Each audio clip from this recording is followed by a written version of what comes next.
Aloha jivas, welcome to another reading of Bhagavad Gita as it is by A.C. Bhaktivedanta, Swami Prabhupad. We are starting chapter 3 today, and chapter 3 is called Karma Yoga. Text 1. Arjuna Uvacha Jayasi Chet Karmanaste Mata Buddhir Janardana Tat Kim Karmani Gormam Niyojayasi Keshava. Arjuna said, O Janardana, O Keshava, why do you urge me to engage in this ghastly warfare if you think that intelligence is better than fruitive work? Purport. The Supreme Personality of Godhead, Sri Krishna, has very elaborately described the constitution of the soul in the previous chapter, with a view to deliver his intimate friend Arjuna from the ocean of material grief. And the path of realization has been recommended, Buddhi Yoga or Krishna consciousness. Sometimes Krishna consciousness is misunderstood to be inertia, and one with such a misunderstanding often withdraws to a secluded place to become fully Krishna conscious by chanting the holy name of Lord Krishna. But without being trained in the philosophy of Krishna consciousness, it is not advisable to chant the holy name of Krishna in a secluded place where one may acquire only cheap adoration from the innocent public. Arjuna also thought of Krishna consciousness or Buddhi Yoga, or intelligence and spiritual advancement of knowledge, as something like retirement from active life and the practice of penance and austerity at a secluded place. In other words, he wanted to skillfully avoid the fighting by using Krishna consciousness as an excuse. But as a sincere student, he placed the matter before his master and questioned Krishna as to his best course of action.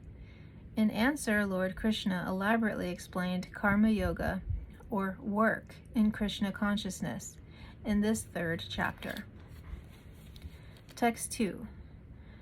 Vyamishrineva vakyena buddhim mohayashiva me tadekam vada nishchitya yana shreyo ham apnuyam. Translation. My intelligence is bewildered by your equivocal instructions. Therefore, please tell me decisively what is most beneficial for me. Purport. In the previous chapter, as a prelude to the Bhagavad Gita, many different paths were explained, such as Sankhya Yoga, Buddhi Yoga, control of the senses by intelligence, work without fruitive desire, and the position of the neophyte. This was all presented unsystematically. A more organized outline of the path would be necessary for action and understanding. Arjuna therefore wanted to clear up these apparently confusing matters so that any common man could accept them without misinterpretation. Although Krishna had no intention of confusing Arjuna by any jugglery of words, Arjuna could not follow the process of Krishna consciousness, either by inertia or active service. In other words, by his questions, he is clearing the path of Krishna consciousness for all students who seriously want to understand the mystery of the Bhagavad Gita. Text 3. Sri Bhagavan Uvacha Lokesmin dvividha nishta pura prakta mayanaga Jnana yogana shankyanam karma yogana yoginam. The Blessed Lord said, O sinless Arjuna, I have already explained that there are two classes of men who realize the self. Some are inclined to understand him by empirical philosophical speculation, and others are inclined to know him by devotional work. Purport. In the second chapter, verse 39, the Lord explained two kinds of procedures, namely Sankhya Yoga and Karma Yoga, or Buddhi Yoga. In this verse, the Lord explains the same more clearly. Sankhya Yoga, or the analytical study of the nature of spirit and matter, is the subject matter for persons who are inclined to speculate and understand things by experimental knowledge and philosophy. The other class of men work in Krishna consciousness, as it explained in the 61st verse of the second chapter.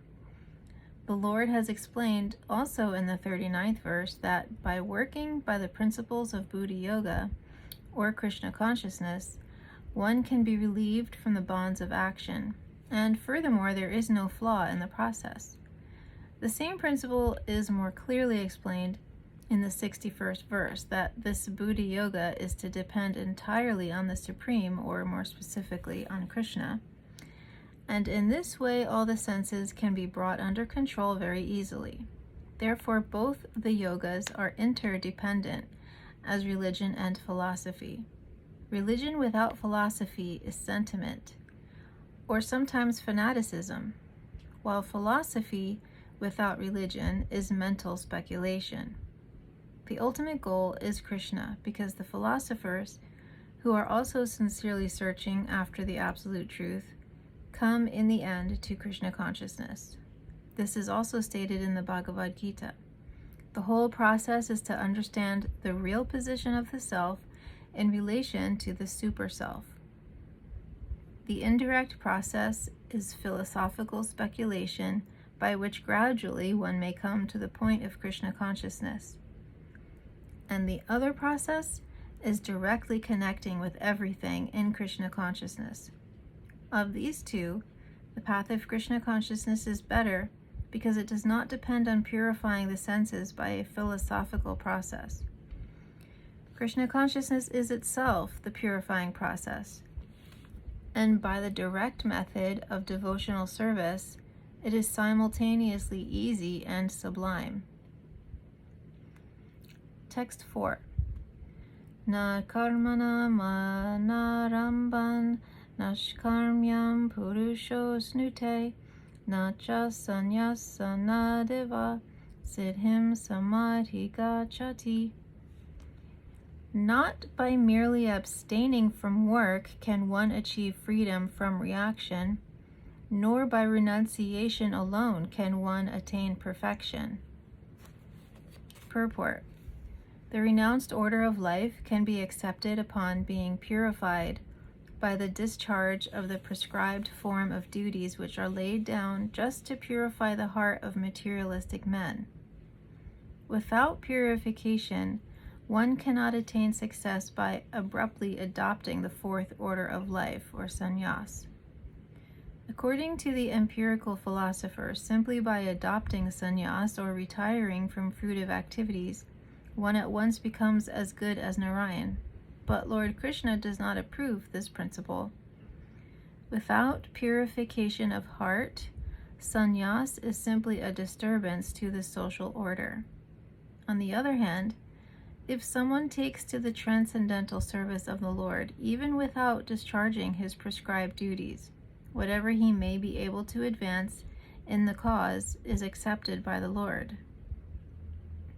Svalpam apyasya dharmasya trayate mahato payat.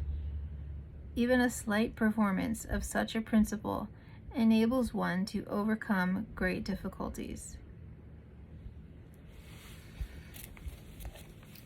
So far it's talking about a false renunciation, when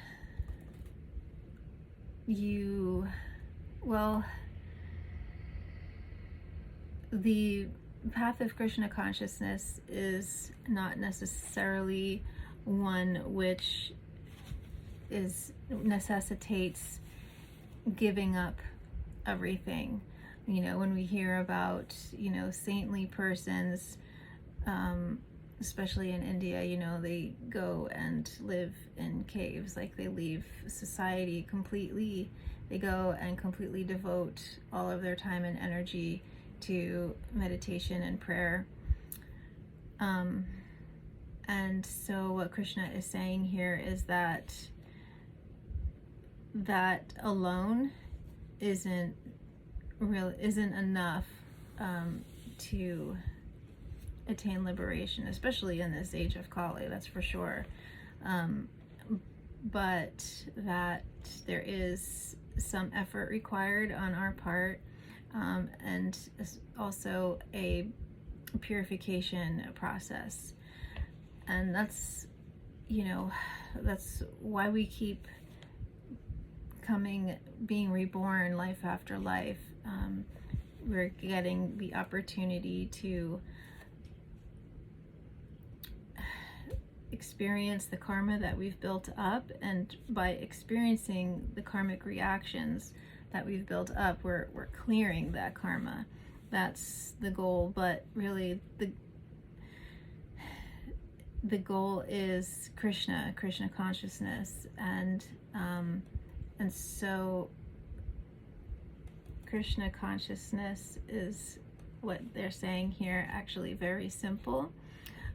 What we learned in the first chapter is it's just that shift in awareness, like dovetailing your mundane activities as service to the Lord, and doing devotional service is a purifying act. So yeah, you're not incurring any further karma by acting in Krishna consciousness, by doing devotional service. This is what's recommended in this age of Kali that we're in, when we have these short lifespans, short attention spans, and so much